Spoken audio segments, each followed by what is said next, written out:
तिमिरन्धस्य ज्ञानाञ्जनशलाकया चक्षुरुन्मीलितं येन तस्मै श्रीगुरवे नमः। नमो विष्णुपादाय कृष्णपृष्ठाय भूतले श्रीमते भक्तिवेदान्त स्वामिति नामिने। नमस्ते सरस्वती देवी गौरवाणी प्रचारिणे निर्विशेष शून्यवादी पाश्चात्यदेशधारिणे। नमो महावदन कृष्ण प्रेम प्रदायति कृष्ण कृष्ण चैतन्य नाम्ने गौरतिसे नमः। हे कृष्ण करुणा सिंधु दीनबन्धु जगत्पति गोपीश गोपिका कांत राधाकांत नमस्तुते। तप्त कांचन गौरांगी राधे वृंदावनेश्वरी वृषभानुसुते देवी प्रणमामि हरिप्रिये। नीलाचल निवासाय नित्याय परमात्मने बलभद्र सुभद्रभं जगन्नाथाय ते नमो नमः। जय श्री कृष्ण चैतन्य प्रभु नित्यानंद श्री अद्वैत गदाधर श्रीवासादि गौरभक्त वृंद। हरे कृष्ण कृष्ण कृष्ण हरे हरे हरे राम राम राम हरे हरे। ओम नमः भगवते वासुदेवाय ओम नमो भगवते वासुदेवाय ओम नमः भगवते वासुदेवाय ओम नमो भगवते ओम नमः भगवते वासुदेवाय। मुखं करोति वाचालं पङ्गुं लङ्घयति गिरिं यत्कृपातमहं वन्दे परमानन्दमाधवं। श्रीगुरुदिनतारिणं श्रीचैतन्येश्वरम्। তৃতীয় স্কন্ধ অধ্যায় 31 জীবের গতি সম্বন্ধে ভগবান কপিল দেবের উপদেশ। সকলে বলবেন মাতু মাতু জগন্ত অন্নপাণ আদহ অধতাদ ধাতু অসম্মতে শেতে বিটমত্রয় গর্তে সজন্তু জন্তু সম্ভবে মা দুর্জগন্ধ অনুপানম দৈরে দধাতু সম্মতে শেতে বিদ্যুত্রয় গর্তে জন্তু জন্তু সম্ভবে। অনুবাদ সকল বলবেন মাতৃভক্ত অন্নপানাদির দ্বারা সে ক্রূণ বর্ধিত হতে থাকে এবং সব রকম কৃমিকীটের উৎপত্তির স্থল অত্যন্ত জঘন্য সেই মলমূত্রের গর্তে তাকে থাকতে হয়। তাৎপর্য ছিল প্রভুপাদ কি জয়। অধ্যায়টা মনে রাখবেন, জীবের গতি সম্বন্ধে ভগবান কপিল দেবের উপদেশ। মার্কণ্ড পুরাণে বলা হয়েছে যে আপ্যায়নী নামক নারী মাতার অস্ত্রের সঙ্গে শিশুর উদরকে যুক্ত করে এবং এই নালীর দ্বারা গর্ভস্থ শিশু মাতার ভুক্ত খাদ্যদ্রব্য গ্রহণ করে। এইভাবে শিশু মাতার অস্ত্রের দ্বারা পুষ্ট হয়ে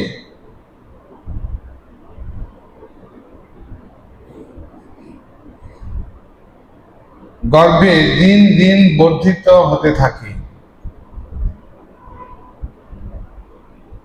মার্কণ্ড পুরাণে জঠরস্থ শিশুর অবস্থা সম্বন্ধে সেই বর্ণনা করা হয়েছে তা আধুনিক চিকিৎসা বিজ্ঞানের সঙ্গে পুঙ্খানুপুঙ্খভাবে মিলে যায়।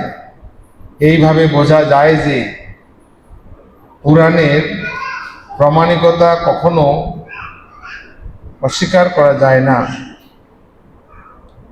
যা মায়াবাদীরা কখনো কখনো করার চেষ্টা করে। শিশু যেহেতু সম্পূর্ণরূপে মাতৃভুক্ত, অন্তরের উপর নির্ভর করে, তাই গর্ভ অবস্থায় মায়ের আহারের মধ্যে অনেক বাধ্যকতা থাকে। অত্যাধিক লবণ, ঝাল, পেঁয়াজ ইত্যাদি গর্ভবতী মায়ের আহার করা নিষেধ। কারণ শিশুর শরীর অত্যন্ত কোমল এবং এই প্রকার উগ্র খাদ্য সে সহ্য করতে পারে না। বৈদিক স্মৃতিশাস্ত্রে যে সমস্ত সাবধানতা অবলম্বন করার এবং বাধ্যবাধকতার নির্দেশ দেওয়া হয়েছে, গর্ভবতী মাতার পক্ষে সেগুলি পালন করা অত্যন্ত লাভজনক। বৈদিক শাস্ত্র থেকে আমরা জানতে পারি সমাজের উত্তম শিশু উৎপাদন করার জন্য কত সাবধানতা অবলম্বন করতে হয়। সমাজের উচ্চ বর্ণের মানুষদের জন্য মৈথুনের পূর্বে গর্ভধান সংস্কার বাধ্যতামূলক ছিল এবং তা অত্যন্ত বিজ্ঞানসম্মত। বৈদিক শাস্ত্রে গর্ভাবস্থায় অন্য যে সমস্ত বিধি অনুমোদন করা হয়েছে তা অত্যন্ত গুরুত্বপূর্ণ।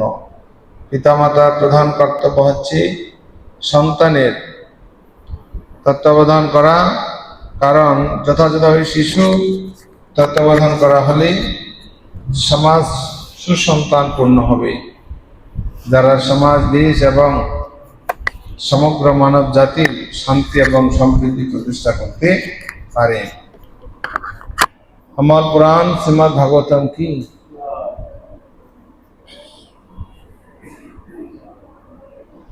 হরে কৃষ্ণ। এই শ্লোক অনেক বিশেষ তাৎপর্যপূর্ণ আছে, কারণ এই অধ্যায়টি খুব গুরুত্বপূর্ণ। তার মধ্যে বেশি গুরুত্বপূর্ণ আছে এই তৃতীয় স্কন্ধ, কেননা এখানে সাংখ্য দর্শন, ভগবান কপিলদেব তার মাতা দেবহূতিকে এই সাংখ্য দর্শন শুনিয়েছেন। জগৎজীবের কিসে হিত হয় তার একটা বাস্তব জীবদ্দশায় আমাদের মানব জাতির জন্য শাস্ত্র প্রণয়ন করেছেন। বেদ বেশ যা ভগবানের সত্তাবেশ অবতার, যদিও ভগবান এই জগতে অবতার, অংশ অবতার, কলা অবতার, যুগ অবতার, ভগবান স্বয়ং তিনি এই জগতে তার দাপর যুগে রাধা এবং কৃষ্ণ বৃন্দাবন দাস, বৃন্দাবনে যে আছেন ভগবান, যে রূপে তিনি দাপরে আবির্ভূত হয়েছেন। ভগবানের 10টি অবতার, তার মধ্যে আমরা দেখছি যে ভগবান যখন ধর্মের প্রাদুর্ভাব বেড়ে যায়, অধর্মের প্রাদুর্ভাব বেড়ে যায়, তখন ধর্মকে স্থাপন করার জন্য ভগবান আবার এই জগতে এসে তিনি যা করা প্রয়োজন, ধ্বংস করলে ধ্বংস দরকার, তাই তিনি করে আবার পূর্ণ ধর্মকে প্রতিষ্ঠিত করেন। যদি ভগবানের এই বিষয়ে সম্পাদন করার নিমিষ মাত্র। কিন্তু আমাদের দীর্ঘ অনেক দিন সময়, আর ভগবান 18 দিনের মধ্যে যুদ্ধ করে আবার ধর্মরাজ যুধিষ্ঠিরকে রাজ্যাভিষিক্ত করলেন। 18 দিনে সব ক্লিয়ার। আর আমাদের কিছুদিন আগে এক দেশ আরেক দেশের সাথে যুদ্ধ হলো, অনেক দিন যুদ্ধ চলছে, আর এদিকে মানুষের অবস্থা খারাপ, দ্রব্যমূল্যের দাম বেড়ে যাচ্ছে, কত ঘটনা। আর ভগবান 18 দিনের মধ্যেই সব শেষ করে দিয়েছে। 18 দিন ভগবানের ইচ্ছা করলে নিমিষে সব ধ্বংস করতে পারে, কিন্তু ভগবান বুঝতে দেন, তুমি বুঝো আমার এই ধ্বংসের মূল কারণটি কি। এই জন্য আমরা বুঝতে পারছি না, কিন্তু ভগবান তিনি বুঝিয়ে দেন যে তোমাকে এই থেকে এই কারণ। প্রথমত বুঝতে না পারলেও কিছু সময় পরে আমরা বুঝতে পারি, সেটা আমার কর্মফল। এখানে আমরা কিভাবে জন্ম হয়েছি, শুধু কি জড়জগতে আসছি বলে কষ্ট? প্রথম থেকে মাতৃ জঠর থেকে আমাদের শুরু হয়ে যায় কষ্টের দিনগুলো। জড়জগৎ যে দুঃখালয় অসৎসতম, সেটার বাস্তবতা আজকে দেখুন। যে কৃমিকীট যেখানে থাকেন, যেখানে তারা যা খেলে সেটা রিয়াকশন, কি কি খেতে পারবে না, এগুলো প্রবাদ লিখেছেন যে এইসবগুলো খেলে সন্তানের ক্ষতি হয়। এখানে যদিও বলছেন যে একটা শিশু আসার আগে পিতামাতা চিন্তা করবে শিশুটি কিরকম তৈরি করবেন, কিরকম হবে, তাই পুংসান আহ্বান আসার জন্য। এই জন্য আমরা দেখি যেটা বৈদিক শাস্ত্রে আছে, কিন্তু কয়জনে বৈদিক শাস্ত্র মানে, আর কয়জনে ভাই পুংসাম যজ্ঞ করে, গর্ভধারণ সংস্কার কয়জনে করে। তা আমরা পারলে এখন শ্রাদ্ধ না করলেও ভালো, রোহিত হওয়ারও চিন্তা নেই। এই 11-12 দিন 15 দিন, 13 দিন ভিজা কাপড় গায়ে শুকিয়ে নদীতে স্নান করে নদীর ধারে বসে থাকা, পিতামাতার জন্য এই 15 দিন ব্রহ্মচর্য পালন করা, কে পালন করে? আমরা দেখলাম যে এই জড়জগৎ এত কামার্থ যে মানুষ কেউ সাধন ভজন করতে চায় না। স্বাভাবিক, ইসকনে কিছুটা শিষ্টাচার আছে, কতটা আবার আছে। মানে এত ব্যস্ততা বেড়ে গেছে, ভক্তরাও সবকিছু সঠিকভাবে পালন করতে যাদের নেই কষ্ট হচ্ছে। মানে পারিপার্শ্বিকতা এত জটিলতা, প্রতিকূল, যা চিন্তা করা যায় না। আচ্ছা, আনুকূল্য কৃষ্ণ নেই, আর আনুকূল্যতা নেই, সব প্রতিকূলতায় ছেয়ে গেছে। আপনি কি করবেন? ঘন্টা বাজাবেন, শব্দ বাড়ির পাশে বাড়িতে গেলে নিজের ঘরে ঘন্টাটা ধরে বাজা, কি নিজেদের মধ্যেই, অন্যরা তো চিন্তা করে। দেখুন, স্ত্রী যদি সাধন ভজন করতে যায়, স্বামী তার পছন্দ করে না, কি শুরু করছে সকালবেলা ঘুম থেকে উঠে। এই জড়জগৎ এত দুঃখালয়। দেখুন যে জন্মটা আমাদের কিভাবে হয়েছে, কিভাবে মাতৃ জঠর থেকে আমাদের মানে কষ্ট সহ্য করতে করতে মৃত্যুর আগ পর্যন্ত, মৃত্যুর মধ্যেও কষ্ট। মৃত্যু কি স্বাভাবিক? কখনো স্বাভাবিক নয়, মৃত্যু আরো ভয়ঙ্কর। জীব থাকতে কেউ যদি গালে চর খায়, ব্যথা লাগবে। যতদিন পর্যন্ত দেহের ভিতরে জীব আছে, ততদিন পর্যন্ত আমাদের ভয় আছে।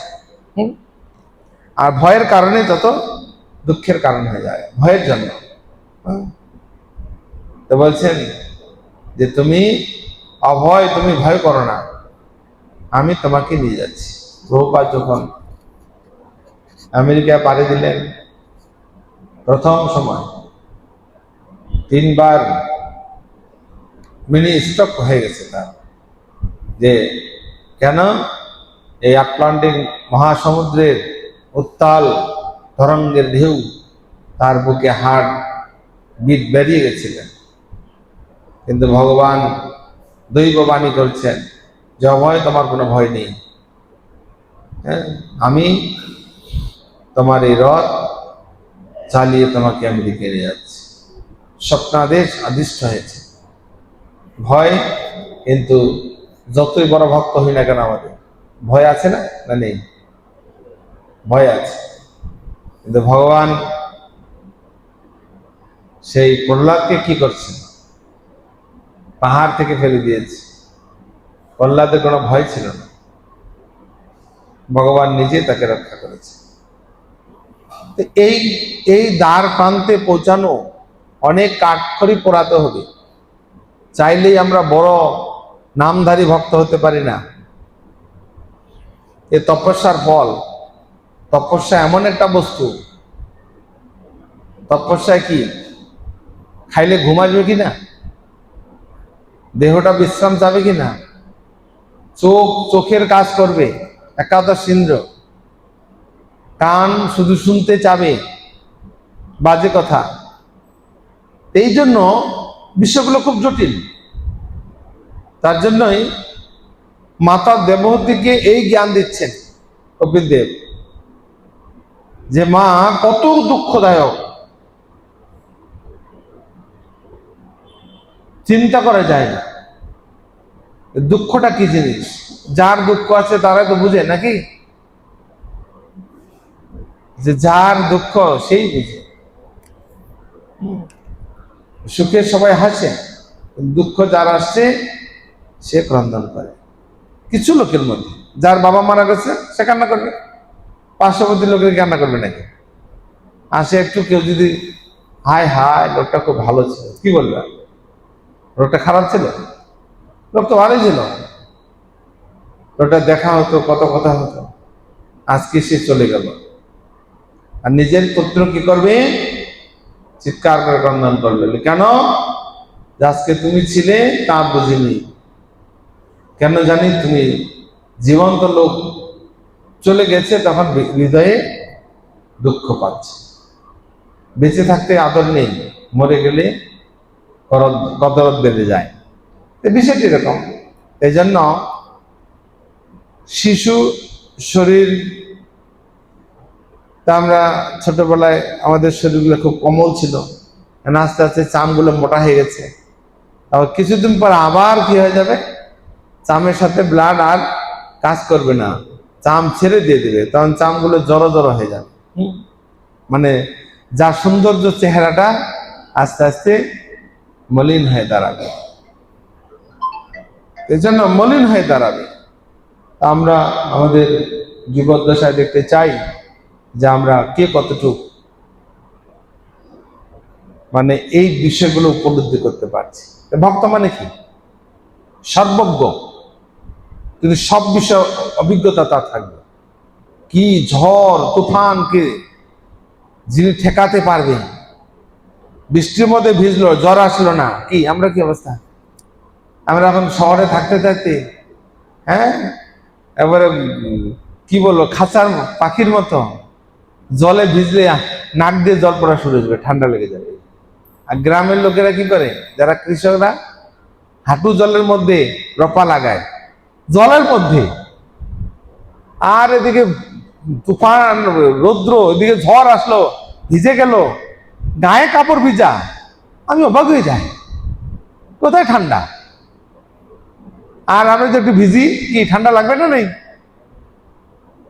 ঠান্ডা লেগে যাবে। আর সে কুদাল দিয়ে জমি আইল বাঁধছে, কি বৃষ্টির মধ্যে ঘন্টার পর ঘন্টা পরিশ্রম করছেন। তাহলে কত পাওয়ার একটা মানুষ, সে কত পাওয়ার অর্জন করতে পারে। সাধুদের মধ্যে কি পাওয়ার অর্জন করতে হবে না? ঠিক ঠিক মঙ্গলারতি, 16 মালা জপ, তারপরে ঘুম, নিদ্রা, খাওয়া, বিহার, আত্মীয় স্বজন সবাইকে পরিচালনা করতে হবে। ইনি হচ্ছেন দক্ষ ব্যক্তি। যদি ও বসে থেকেও ঝিমাচ্ছে, দাঁড়িয়ে থেকেও ঝিমাচ্ছে, তাহলে আর কি লাভ? তপস্যা মানে কি? তপস্যার অর্থটা কি? যিনি জিতেন্দ্রিয়, যিনি ইন্দ্রিয়গুলোকে জয় করতে পারবেন, তিনি তপস্বী। তিনি তপস্বী। আহার, নিদ্রা, ভয়, মৈথুন সবকিছু জয় করবেন, তিনি হচ্ছেন তপস্বী।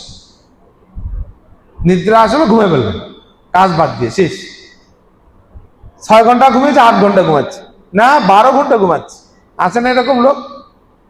12 ঘন্টা ছাড়া ঘুম পড়ে না। বাবা, আর ঘুমাইলে তো কোনো মরে যাওয়ার মতো, জেগে উঠে না, ডাকতে ডাকতে অবস্থা খারাপ, দরজা ভেঙে যাচ্ছে। তাই শাস্ত্রে বলছেন একজন সাধু ব্যক্তি ঘুমাবে কিসের মতো?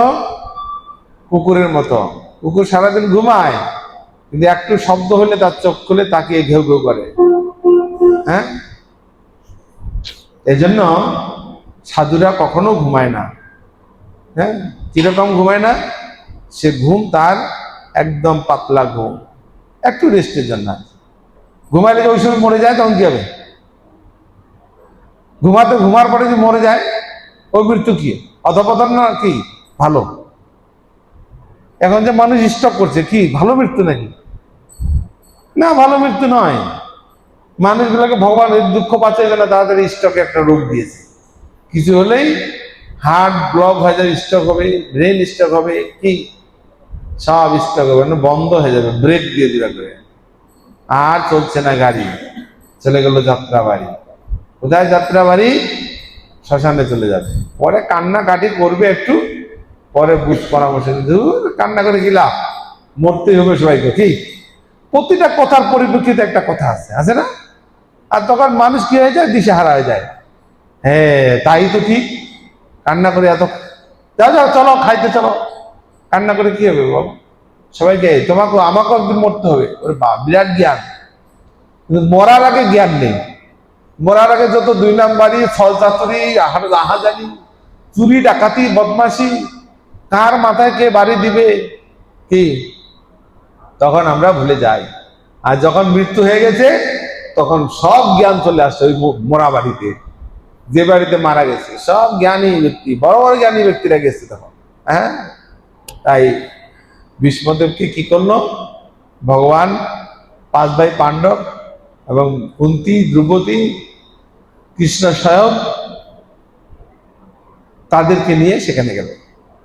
আর ভীষ্মদেব তো সরসজ্জায় শায়িত আছেন। তখন কি আর বলবে? তখন তো সে ভগবানকে ডাকছে, ডাকতে ডাকতে ডাকতে ভগবান চলে গেলেন সরসজ্জায়। গিয়ে ভগবান বাসুদেবের সাথে কথোপকথন করছে। হে বাসুদেব, আমি আমার ইচ্ছা ছিল। কি ইচ্ছা ছিল?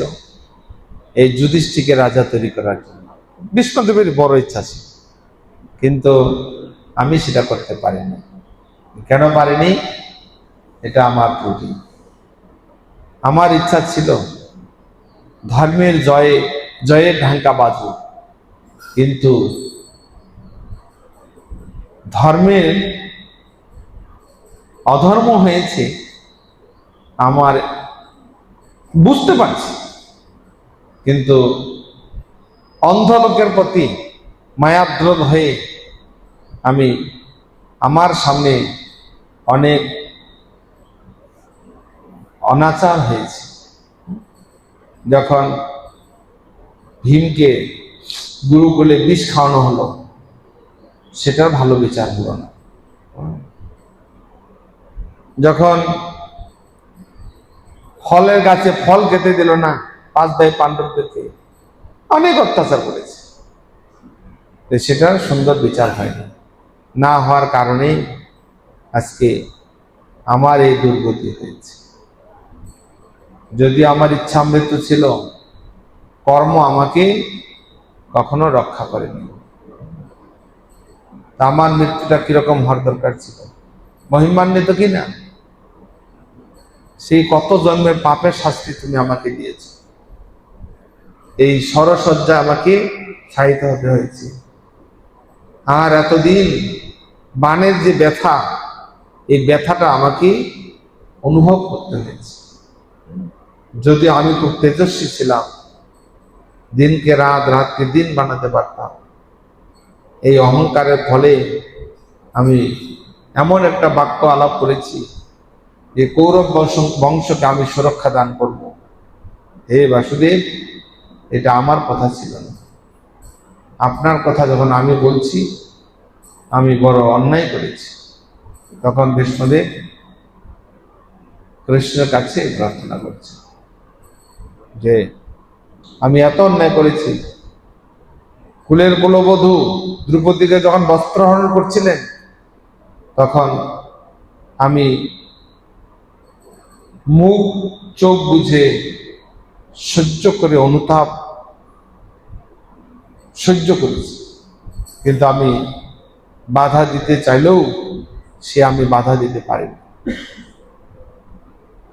আমি যে অন্যায় করেছি, আমার প্রভাবের কারণে আমি দিনকে রাত বানিয়েছি। দ্রুপদ রাজার কন্যা গান্ধারীকে আমি এক অন্ধ লোকের সাথে বিবাহ দিয়েছি। যেই জন্য শকুন আমার চিরশত্রু। নাটক দেখছেন না, সিনেমা দেখেন না, কার বেশি মূল্য? যা ভিলেন আছে তার বেশি মূল্য, নায়ক আছে, আবার তার মধ্যে আরো কার বেশি?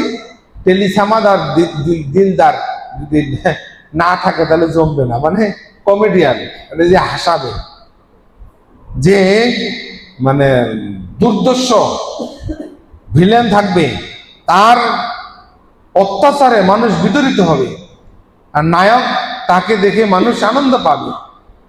আর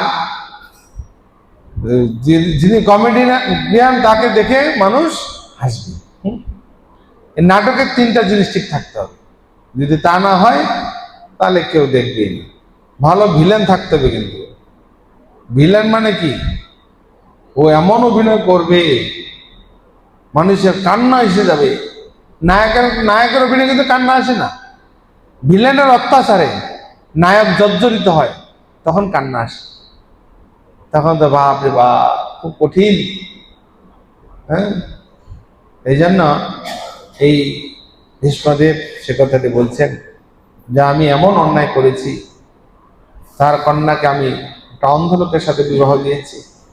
শকুন আমাকে বাধা দিয়েছিলেন যে না, আমরা রাজি নই। রাজি যদি না থাকে তাহলে কোনোভাবেই সম্ভব নয়। কিন্তু আমার জন্য রাজাকে রাজি হতে হয়েছে। ভয়ে কোন না কোন আবার যুদ্ধ শুরু করে দিবে বিষ্ণুদেব।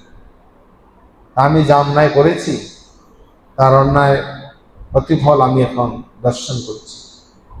যদিও আমি সাধারণ ব্যক্তি ছিলাম না, অষ্ট বসুর এক বসু ছিলাম, তাহলে আমার কর্তব্য ছিল ন্যায় বিচার করা, কিন্তু সেটা আমি করতে পারি। আর এই জন্যই আমি অনুতপ্ত হচ্ছি। যত বান মেরেছে আমি তখনই মৃত্যুবরণ করতে পারতাম, কিন্তু আমি মৃত্যুবরণ করিনি কেন? উত্তরায়ণের জন্য অপেক্ষা করছি। আর সবচেয়ে বড় অপেক্ষা করছি, উত্তরায়ণ হলেই আপনি আমাকে দর্শন করতে আসবেন। ক্লিয়ার?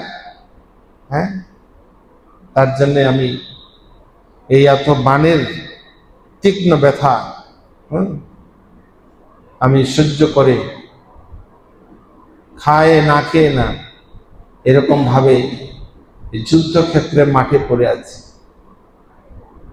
যতদিন না আসা পর্যন্ত সেই কাক পাখি শকুন আর ঝড় বৃষ্টি সব আমাকে সহ্য করতে হয়েছে। কাক শকুনটা আসে আমাকে খেতে চাইছিলেন, কিন্তু খেতে পারেনি। শুধু আপনার নাম স্মরণ করছিলাম, আপনাকে আমি ভুলিনি, এই জন্য কাক শকুনরা আমাকে কি খেতে পারে। আমরা দেখতাম যখন গরু মারা যেত, এখন তো গরু মারার আগে কষাইখানা দিয়ে দিই না, তো গরু মারা গেলে কি করা হতো, বিলের মধ্যে ফেলে দেওয়া হতো। সিকি পয়সা গরুর মাথায় দিয়ে শকুনদেরকে আমন্ত্রণ করা হতো, আর শকুনটা ঘুরে ঘুরে ঘুরে আকাশে উঠতেন, ঘুরে কোথায় গরু মরে গেছে, শকুনের চোখ, মানে কয়েক হাজার কিলোমিটার যেতে পারে শকুনের চোখ, আলো দূরবীনের মতো দেখতেন, কোথায় মরা পাখি আছে, জীব আছে, তাদের খেতে আসতেন। আমি দেখছি ছোটবেলায় শকুন এসে, মানে বেশি সময় লাগে না, এত শকুন কোথা থেকে আসে, আর এক একটা শকুন তো অনেক মাংস খেতে পারে, মাংস খেয়ে তার আবার চলে যায়। তারপর কাকেরা আসে। তাই ভীষ্মদেবের কথা বলছেন যে আমাকে অনেক অনেক দুর্দর্শ তিনি দর্শন করেছেন, কিন্তু সে তো জীবিত ছিল, এই জন্য তার আসে, কিন্তু তার এই বিবেক ধারণাটা হয়েছে যে আমি কি অন্যায় করেছি। অন্যায় করছে না, বড় নায়ক না, ভীষ্মদেবের জন্য আজকে কুরুক্ষেত্রের যুদ্ধের আয়োজন, সে পারত যুধিষ্ঠিরকে রাজা বানাতে। তাই সেখানে বলছে, হে বাসুদেব, আমি পারতাম সুশাসন করতে, কিন্তু পারিনি, বিষয়ের চিন্তা ছিল, মানে দয়া ছিল, এই জন্য দয়া বেশি ভালো না, ঠিক আছে, বেশি দয়াতে বিপদ আছে। মাঝে মাঝে দয়া হবে, কিন্তু মাঝে মাঝে শাসনও থাকতে হবে। আর যদি দয়াই শুধু করে, তাহলে ওই লোকেরা শান্তি হবে না, সবাই মাথায় ঘাড়ে উঠে নাচবে। তাহলে বাবা যদি মাঝে মাঝে শাসন না করতো ছেলেকে, তাহলে কি হবে, ছেলে খারাপ হয়ে যাবে না। এই জন্য ভীষ্মদেব বলছেন যে আমি পারতাম রাজা বানাতে, কিন্তু ধৃতরাষ্ট্রের এত মোহ ছিল যে আমার ছেলে রাজা হবে, গুরুকুলের শিক্ষা পর্যন্ত তার যে না, আমার ছেলেরা কোথায় থাকবে, অনেক দূরে, এই রাজপ্রাসাদে গুরুকুল। কিন্তু দ্রোণাচার্য বলছেন না, ধৃতরাষ্ট্র মহাশয়, কোনোভাবেই সম্ভব নয়, গুরুকুল আশ্রম থেকে মিনিমাম 3 মাইল দূরে থাকতে হবে, ছেলেরা যেন না আসতে পারে হেঁটে, ভুল বনে থাকতে হবে, বনের রাস্তায় যেন আবার ঠিক ঠিক করে চলে আসতে না পারে বাড়িতে, এই জন্য গুরুকুল অনেক দূরে থাকতে হবে। এইভাবে ভীষ্মদেব তার অনুতপ্ত ভগবান বাসুদেবের কাছে প্রার্থনা করেছে যে আমি অস্ত্র ফেলে দিয়েছি, ভগবান কিন্তু জ্ঞান দিয়েছে। কাকে কাকে জ্ঞানের দ্বারা মারছেন? ভীষ্মদেবকে, কর্ণকে। কর্ণকে এমন জ্ঞান দিয়েছে, অস্ত্র ফেলে দিয়েছে। ভীষ্মদেবকে এমন জ্ঞান দিয়েছে, অস্ত্র ফেলে দিয়েছে। তখন বলছে, মারো আমাকে, এই জীবন বেঁচে থেকে আমার কি লাভ হবে? আমি যদি এতই অপরাধী হয়ে থাকি, আমরা কি নিজের মৃত্যু বরণ করতে পারবো? এজন্য যারা মুক্তিযোদ্ধা, তারা এত টাকা বোনাস পাচ্ছে, কারণটা কি? তারা এই জন্যই যে দেশের জন্য জীবন দান করেছে, মরলে মরে যাব, দেশকে রক্ষা করো, কি ঠিক কিনা? তাদের এখন 25,000 টাকা না 20,000 টাকা তাদের স্যালারি হয়েছে। আর সেটাই ভীষ্মদেব ভগবান বাসুদেবের কাছে এই আত্মীয় জানিয়েছে যে আমার মতো পাপী আর জগতে নেই, আমার এত মোহ ছিল যে আমি সুশাসন করতে পারি। এই জন্য মোহ মানুষকে কি করে? দুঃখ দেয়, মোহ। তাই ভগবান বলছেন মোহ মায়া দূরত্বয়া। এই মোহ মায়া তখন দূরত্বয়া হবে যখন মামে ভজে প্রপদান্তে মায়া মেতম তরন্তি। দৈবী ভাষা গুণময়ী, দৈবী ত্রিগুণাত্মিক মায়া যদি আমি মানে মায়া করি, তাহলে মায়া আমাকে দুঃখ দেয়। এই জন্য এখানে এই শিশু জটরের কথাটি অনেক দুঃখদায়ক, আর ভীষ্মদেব মৃত্যুটা তার অনেক দুঃখদায়ক ছিল, সুখদায়ক নয়। তখন সুকৃতির ফলে ভগবানকে তিনি ডাকতে ডাকতে ভগবান মৃত্যুর সময় তার কাছে হাজির হয়েছে। তা আমাদের কাছে আসবে কিনা ভগবান জানে। হ্যাঁ, তা বৈষ্ণবদের কাছে ভগবান তো অবশ্যই আসবে, কিন্তু আসবে যে সেটাও ঠিক নেই। যাবার এই লোকটা ভালোই ছিল, মরার আগে এত খারাপ হয়ে গেল, সব খাওয়া শুরু করছে। কি, আগে তো ভক্তি জীবন পালন করছে, আর এখন মরার আগে আরে সব খাওয়া শুরু করছে। এরকম হচ্ছে, আসে না এরকম?